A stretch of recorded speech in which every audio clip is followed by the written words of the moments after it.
All right, moving on to the world of college football.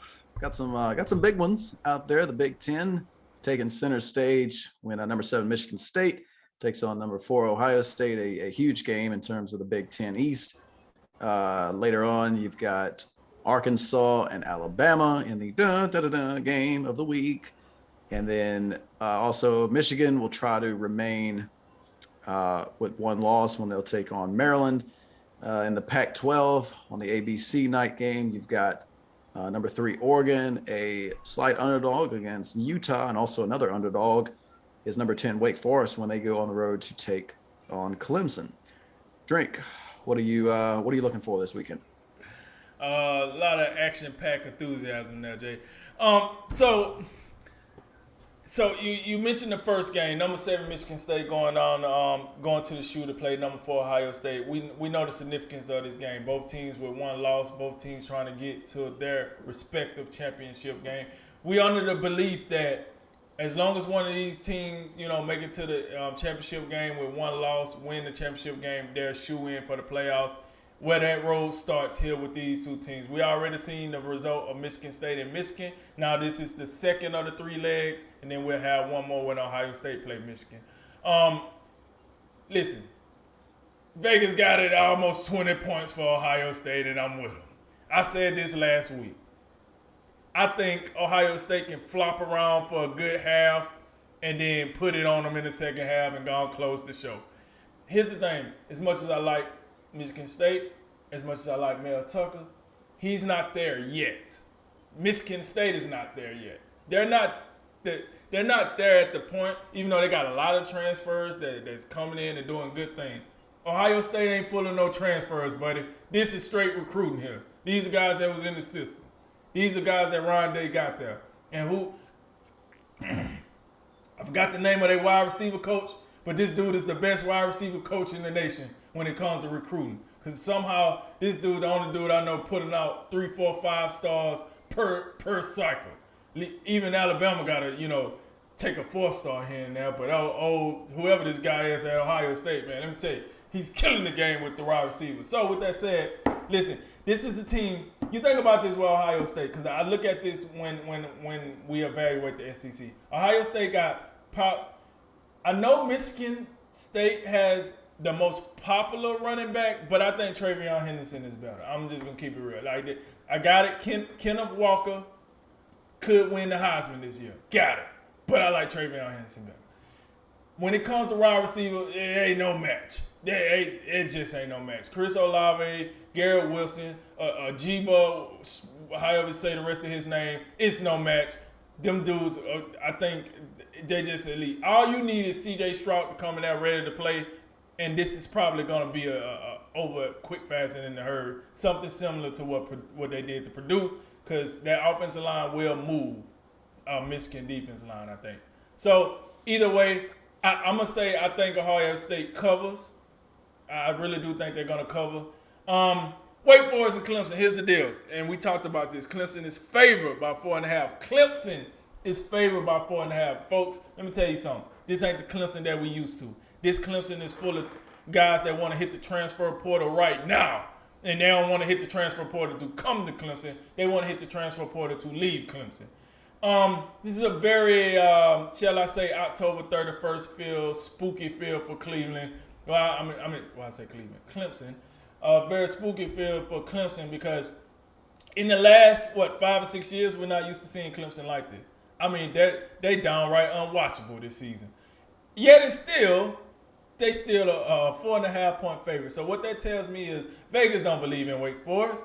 Vegas just like the story of Wake Forest, but they don't believe in Wake Forest because ain't no way Vegas is putting a lettuce on Clemson if they believed in Wake Forest. So that should be, like you say, that should be a storyline to look into. Number 21, Arkansas going on. Number 2, Alabama. Listen, Vegas got Alabama favored by 20, and I think that's about right. I think for the first time since the Miami game, I think we're going to see a motivated Alabama team come out here and play, and I think they're going to be too much for Arkansas. I think Arkansas, outstanding season, Sam Pittman doing some things, but I think now that we're in November and we're really about to get. I think now we're going to see some serious ball because Alabama knows this.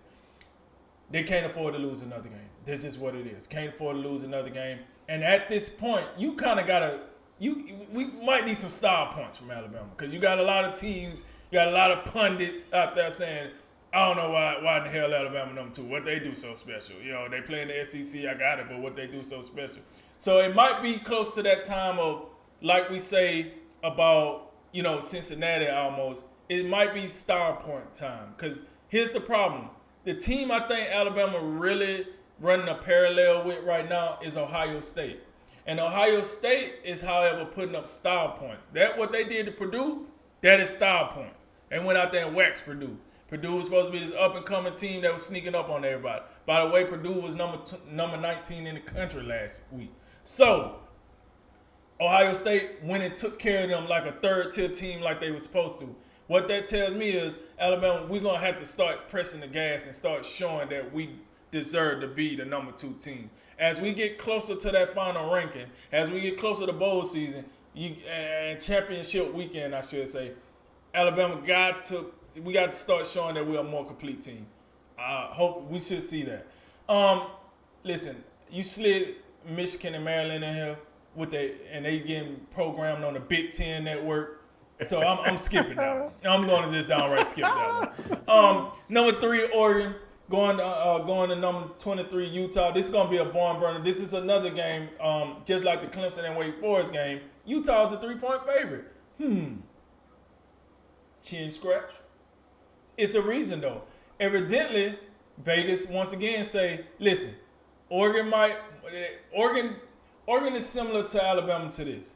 They play down to competition. They play up to competition. They played Ohio State. You got all we got, baby. We gonna give it to y'all. You play Stanford? Yeah, we forgot how to run the ball. So this is what Oregon's been doing. And a lot of teams been up and down like this. I'm not just beating up on Oregon. A lot of teams. But clearly Vegas think since Utah gonna be at home, if they play down to the competition, they're gonna lead up with an L. They think Utah can get down and get that last minute field goal. I'm not necessarily disagreeing with that. I do like that. That's going to be a barn burner. And listen, that game is probably going to decide the fate of the Pac-12 as well. Because Oregon lose 2 losses. They probably still end up being the highest ranked Pac-12 team. And I don't know how you survive that in the Pac-12. I mean, listen, the conferences are not equal. We know that. SEC, Big Ten up here. Usually the ACC somewhere in the middle. I guess this year you got to put the Pac-12 somewhere in the middle, and then you got the Big 12, and then the ACC is down under my carpet here. So with that said, you know, Oregon, if they lose, that really would put a hamper, a restraint on the Pac-12. And then the last game you got here, number 9, Oklahoma State versus Texas Tech. It's very interesting that they only giving Oklahoma State 10 points because Texas Tech is very bad. And Oklahoma State been playing very good football, at least consistent football, week in and week out. And they only give them 10 points. So some tell me that they think Texas Tech is going to empty the kitchen sink in this one. Still lose, but empty the kitchen sink. And listen, if Oklahoma State was to go stub their toe against Texas Tech, oh man, you might well gonna count the Big 12 out too, because that means when Oklahoma play Oklahoma State, the interest level gonna be like, So with that said, man, I think we got a couple of games that would definitely impact the playoffs. You know, like you said, the 3:30 game in CBS, that 12 o'clock. Hold up, wait a minute. Michigan State and Ohio State not the big noon kickoff? Big noon is Oklahoma and Iowa State somehow, which I did see that as well. That did make me scratch my head. Like, that doesn't seem as big noon as we could get. Like, I'm a little disappointed on that one. Yeah, I'll tell you, man, it's college scheduling. It'll throw you off. CBS the only ones get they act together. When they got 2 powerhouse teams playing, they put them on at the right time. If they got 4 powerhouse teams playing, they both gonna play on the same day on CBS. Like, they the only ones got it together. With that said, that's how I see those games, Jay. What say you?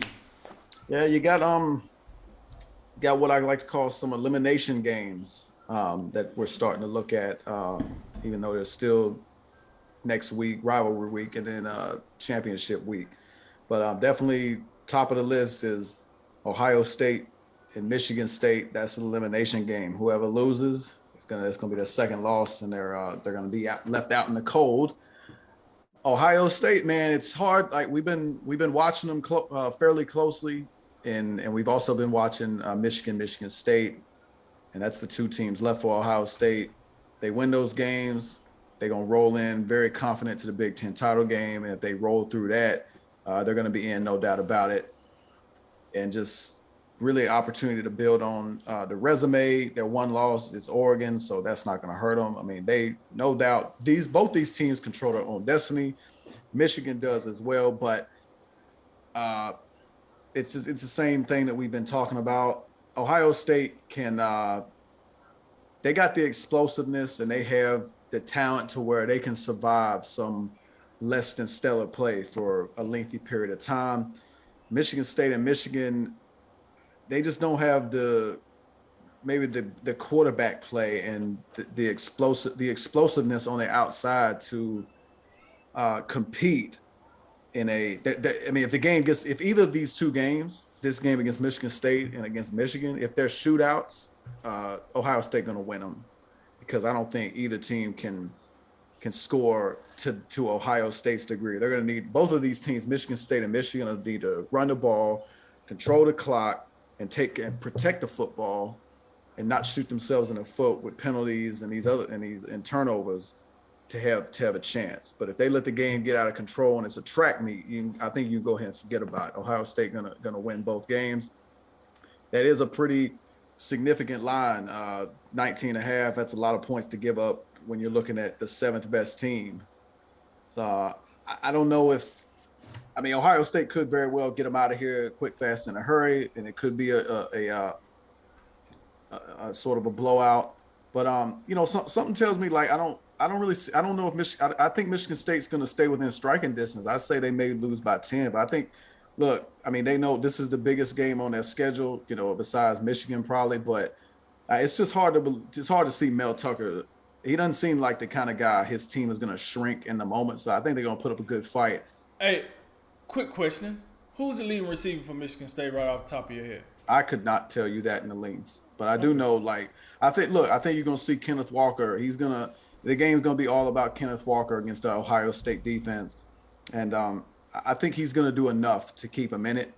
I don't think it'll wind up being enough, but that's how I see that one. I think, look, in regards to Bama hosting Arkansas, and I don't quite get I know Alabama lost one game and they're number 2 and they were in front of other teams who appeared to maybe be somewhat better. But look, you think about all the teams that they played, and I know Florida turned out to be a train wreck this year, but Florida was a team that people had respect for back when they played them. You got to win against Ole Miss, Mississippi State. Now you got a chance to get 2 more SEC East teams who have been in the rankings at some point. I mean, Arkansas is going to be at the rankings after this week, most likely. But two more SEC West teams. Right. And Auburn's been in and out the rankings too. So, look, I mean, it's just when you play in the SEC, you're going to play teams with serious talent, even teams who aren't necessarily contenders, the committee is going to show a certain level of respect to them. And we see it with Mississippi State's the perfect example. They out here, they win a game, lose a game, and they just in and out the rankings. And they 4 losses now. So the thing about Bama, what you say about style points, is I don't think in regards to the playoff, style points don't matter. I don't think they matter at all, because if they win their games, they're going to get in. The thing about these last 2 weeks against Arkansas and Auburn, why style points matter, I think it matters to the confidence of this team when you go up against Georgia in the SEC title game. Georgia's been, from pretty much the entire season, they just been dominating people. They've been putting a bow on these games. By the start of the fourth quarter, we're wondering, all right, what's the next game on the schedule? Who we got next? Bama's been a little bit more like the LSU game comes to mind. Like, why are we sitting around with, Ed Orgeron, he a lame duck. His team, half the team is hurt. they came and practice. But at one time, we can't practice because we ain't got enough people out here to practice. Right. And yet they're in a 6-point game. That would be somewhat concerning to me. Just meanwhile, you're looking at the team that you're going to go up against. They just waxing everybody. I think Bama needs to. They need style points for themselves, not for the committee. They need style points to be confident and feel like, okay, Georgia, like, we get it. We got respect for them. We know how good they are, especially on defense. But we need to blow Arkansas and Auburn out so we can feel more confident and say, okay, we've played some quality teams in the past few weeks and we've sent them packing pretty early. That's where I think style points come into play. Well, and I would say this: you got to remember. I mean, Georgia undefeated, so on a normal year this will work. But Arkansas and Auburn would be common opponents to Georgia. So when like you say with the team psyche, or when people go to compare the two teams, if they end up meeting in Atlanta, you know what I'm saying? The reason I say the style points, like you said, it don't matter once you get in the playoffs. 1 point, 2 point, it don't matter. But the reason I say the style points is because when you start having teams behind you that's doing the same exact thing, it gets hard to justify why one team is this place and the other team is this place when they're doing the same exact thing. That's why I was saying the style points. That's how you got to – it go hand in hand with the eye test. I know what I see, then I got the results. That's why this team is better.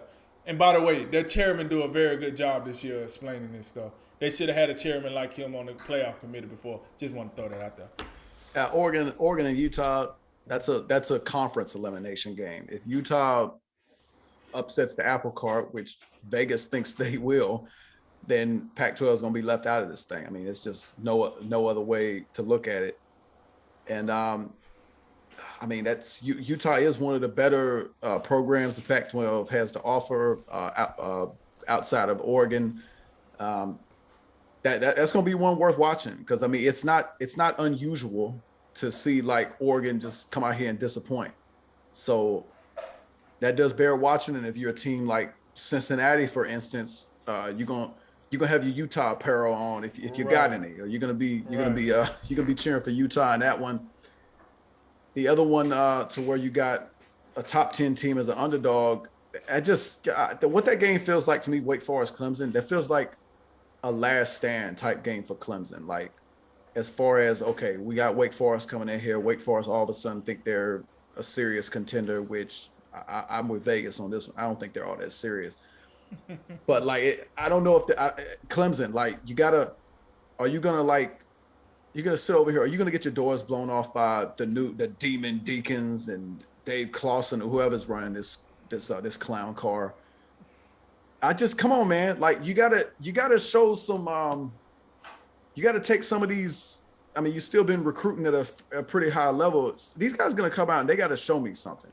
Like, are we really watching the disintegration of the demise of one of the best programs in America into just back to the old Tommy Bowden years when, you went 8-5 and made a bowl game and that's all we could do. Now this is just, I think it's a last stand type of game for Clemson. Even if they win it, I think they need Wake Forest to lose next week too to get into the ACC title game. But I think look, this to me, I don't think Clemson's they've been done from the playoff pretty much for a while, but it's a pride game. I think, like, how much pride does this team have and does this program have to come out here and get what would be a really big win? It would knock Wake Forest on out of here. And I think in that game, as far as how it'll play out, Clemson's defense been pretty stout most of the year. It's the offense that just has been just awful. Now we got Justin Ross. He's going to be out for the next few weeks. Probably won't play again for Clemson. He's going to enter the draft. But I think Clemson needs that one to be a low scoring game because that offense for DJ, I can't say his last name, but look, DJ, it ain't been a great year. I was told that he the next thing smoking after Sunshine left town. And it ain't been pretty. Now we looking at Tony Elliott, the offensive coordinator, like, could you draw up something that works, please? I know you got this 5-star Will Shipley fellow. Can we see a bit of him, please? It's just been terrible. So that's what I'm looking at that game. And then I put Michigan in here because they still a team that control their own destiny. That's why they're in here. Something tells me I don't think they're gonna run over Maryland. I don't. I think they'll flop around. It might be a 1-possession game, just because it's a game on the road, and I just got a funny feeling about Michigan. I think, look, they might have a letdown because they might be looking ahead to next week to Ohio State, the one that really matters. So that's what I see in that game. Oklahoma State, they got a chance. They need style points. They got to keep playing like they have the past 3 weeks. And yeah, 10 points ain't much at all. I think they're gonna keep going. I don't think they have a letdown. I think they keep rolling and they'll be ready for Oklahoma next week.